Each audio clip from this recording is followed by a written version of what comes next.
Writing a new character, are we? I'm sure you've thought of brilliant interactions and a compelling character arc for them.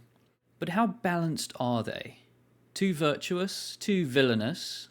That might be fine, and it can be quite a good starting point as you drag them through the muck into character development. But permit me, the inimitable Baihu, to share one of my tools for character writing. I often use a TTRPG-style trait approach to make a character more interesting. Good traits force a character to conform to a certain style of behaviour that can conflict with their own goals. For example, a noble character on the run may be unwilling to disguise themselves in beggar rags, leading to serious complications including detection. Naturally, these traits can be used to great comedic effect, but at their best they twist the character's morality and motivations over time. Let's look at a few examples from some literature and video games that I enjoy. Notice that there will be few spoilers for the God of War series, the First Law trilogy, and Baldur's Gate 3. Kratos of Sparta. A personal favourite, Kratos has been defined by his wrath for the majority of his adventures. More recently, in the Norse saga, he had to come to terms with raising a child on his own. His parental instincts came out. The rage was still there, as often his simplest means of showing affection was viciously tearing apart the enemies that would threaten his son. But in time, he mastered his rage. Or perhaps that mastery still continues. His evolution from vengeful butcher to disciplined protector is one of my favourite story arcs in video games. As far as a trait, his rage both gave him power, but also created unnecessary conflict. So if you're looking for a more unhinged version of the Berserker trait that has far less control, you should check out Logan Ninefingers from the First Law trilogy.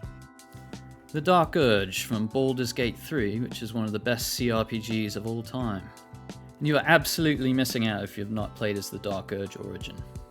It's a character that you're not able to recruit as a secondary character, it can only be the primary character.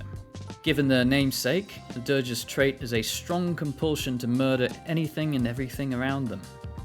You can of course give in, get very powerful and bring ruin to everything, but it's far more fun trying to fight it as a righteous paladin? A paladin who liberates the innocent, delivers justice to evildoers, protects children, and murders the camp bard. The first bloody murder after gaining the trust of your allies is an interesting storytelling moment and radically shifts the party dynamics going forward.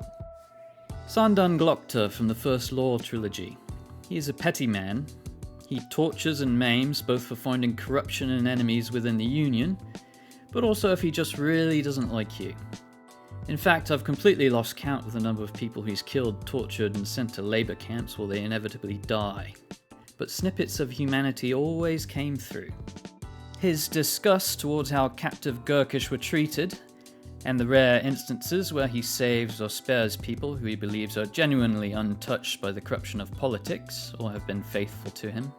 By the end of it all, it's clear he's a terrible person, but you can't help but trust that the beauty whose hand he took in marriage would be cared for by him very well.